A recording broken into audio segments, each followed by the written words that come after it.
Hi friends, Assalamu alaikum. Welcome to this channel. இன்னைக்கு வந்து Kerala side மாம்பழ புளிச்சேரி எப்படி செய்யறதுன்னு பார்க்கலாம். ரொம்ப ஈஸியாவும் இருந்துச்சு. அதே சமயம் பாத்தீங்கன்னா ரொம்ப டேஸ்டா இருந்துச்சு. மாம்பழ சீசன் இருக்கையிலே கண்டிப்பா ட்ரை பண்ணி பாருங்க. இதுக்கு வந்து ஃபர்ஸ்ட் நான் அரைக்கிறது வந்து ரெடி பண்ணிரலாம்னு இதுல வந்து தேங்காய், பச்சை மிளகாய், மஞ்சள், மிளகாய்த்தூள் அதுக்கு அப்புறம் பாத்தீங்கன்னா கொஞ்சமா தயிர் சேர்த்துக்கலாம். 2 ஸ்பூன் அளவு தயிர் சேர்த்திருக்கேன். இத நல்லா ஃபைனா அரைச்சு எடுத்து வச்சுக்கலாம். மாம்பழம் வந்து இன்றைக்கி நான் கல்லாமணி மாம்பழம் தான் எடுத்திருக்கேன். தோலை சீவிட்டு கட் பண்ணி வச்சுருக்கேன்.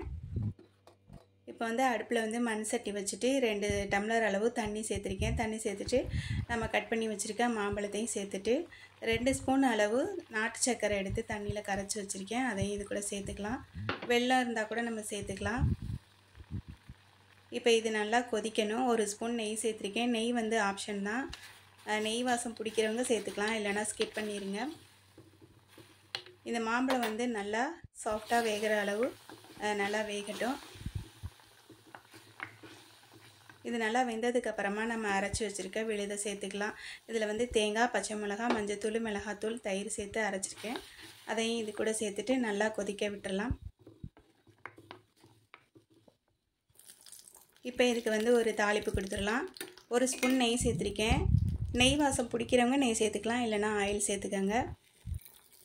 கடுகு, உளுந்தம்பருப்பு, வெந்தயம், 1/4 ஸ்பூன் ஜீரகம் எல்லாம் ஒரு 1/4 ஸ்பூன் சேர்த்துக்கோங்க. வரமிளகா, கருவேப்பிலை சேர்த்துட்டு தாளித்து விட்டுருங்க. அவ்வளோதாங்க, நம்மளோட கேரளா சைடு மாம்பழ புளிச்சேரி ரெடி ஆகிடுச்சு. சூப்பராக இருந்ததுங்க. கண்டிப்பாக ட்ரை பண்ணி பாருங்கள். செய்கிறது வந்து ரொம்ப ஈஸியாகவும் இருக்குது. டேஸ்ட்டும் வந்து வேறு லெவலாக இருந்துச்சு. கண்டிப்பாக ட்ரை பண்ணி பாருங்கள். மாம்பழ சீசன்லேயே சூப்பராக ரெடி ஆகிடுச்சிங்க இந்த ரெசிபி. அவ்வளோதாங்க, செம்ம அட்டகாசமாக இருந்துச்சு. இதில் உப்பு சேர்க்குற வீடியோ வந்து ஸ்கிப் ஆயிடுச்சு. நீங்கள் தேவையான அளவு கொஞ்சமாக உப்பு சேர்த்துக்கோங்க. நான் இந்த அளவு திக்காகிற வரையும் வேக வச்சுட்டு இறக்கிட்டேன். இதை வந்து இப்போ வேறு ஒரு பாத்திரத்தில் மாற்றி வச்சுட்டு இதில் சாப்பாடை போட்டு பிசைஞ்சு சாப்பிட்டோம்னா சும்மா வேறு மாதிரி இருந்ததுங்க.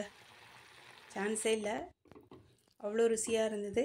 கண்டிப்பாக ட்ரை பண்ணி பாருங்கள். இந்த வீடியோ பிடிச்சதுன்னா லைக் பண்ணுங்கள், ஷேர் பண்ணுங்கள், மறக்காமல் சப்ஸ்கிரைப் பண்ணுங்கள். இதே மாதிரி நெக்ஸ்ட் வீடியோவில் பார்க்கலாம் ஃப்ரெண்ட்ஸ். தேங்க்யூ.